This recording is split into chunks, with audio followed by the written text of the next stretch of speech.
नमस्कार दोस्तों, तूली the vlogger में आप सबका फिर से स्वागत है। दोस्तों आज मैं बताने वाली हूँ नवरात्रि में जरूर करें इस उपाय को, और अगली नवरात्रि आते आते समझिए कि आपके सारे काम बन गए हैं। जिस भी मनोकामना के लिए इस उपाय को करेंगे, उस उपाय से आपको आपकी ही समस्या का समाधान पूरे साल भर तक होता हुआ नजर आ जाएगा।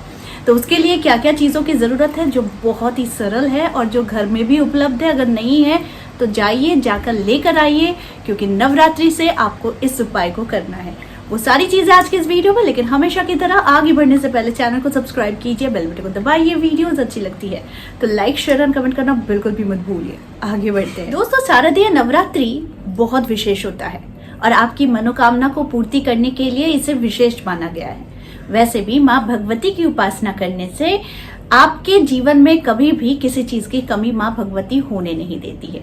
बाकी आपके कर्म और आपके जीवन के हिस्से के जो फल है वो आपको मिलते ही रहते हैं। लेकिन आज मैं आप लोगों को बताऊंगी कि नवरात्रि के दिन से शुरू करें इस उपाय को, और आप देखेंगे कि आपके जीवन में कैसे बरकत हो रही है। चीजें बहुत ही सामान्य चाहिए, जैसे कि लौंग, सुपारी, सिंदूर और पान का पत्ता, एक गुलाब का फूल। बस इन चीजों को आपको तैयार रखना है नवरात्रि के पूरे 9 दिन। आपको करना क्या है, पहले दिन से ही आपको शुरुआत करनी है कि आपकी उम्र के हिसाब से आपको उतने लौंग लेकर आने हैं। और लौंग का प्रयोग तो नवरात्रि में विशेष तौर पर बहुत ज्यादा प्रयोग में लाया जाता है, माँ को खुश करने के लिए। तो आपकी जितनी उम्र है उतने लौंग आप लेकर आइए, फिर उसे लाल कलावे से उसका एक हार बनाइए। ऐसा आपको प्रत्येक दिन करना है और माँ से संकल्प लेकर करना है कि आप ये पूरे 9 दिन आप अपने उम्र के हिसाब से लौंग की माला माँ को अर्पित करेंगे।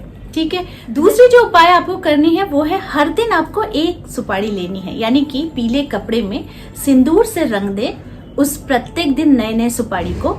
आपको प्रथम दिन से 9 दिन तक आपको ये उपाय करना है। यानी प्रथम दिन को आपको क्या करना है कि सिंदूर में आपको वो सुपारी रंग लेनी है, और आपको उस पीले कपड़े के ऊपर आपको वो रंगी हुई, यानी सिंदूर में रंगी हुई जो सुपारी है वो पहले दिन से आपको माँ के पास ही रख कर छोड़ देनी है, यानी आपको अर्पित करनी है।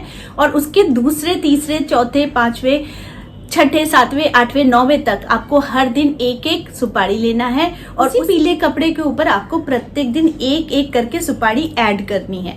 यानी कि 9 दिन तक जब 9 सुपारी हो जाती है तो नवरात्रि तक आपको उस सुपारी को रहना है, रख देना है माँ के पास। और उसके बाद आपको 10वें दिन यानी 10वीं के दिन आपको उसे उठा लेना है माँ के पास से, और उसे अपनी तिजोरी के स्थान पर रख देनी है।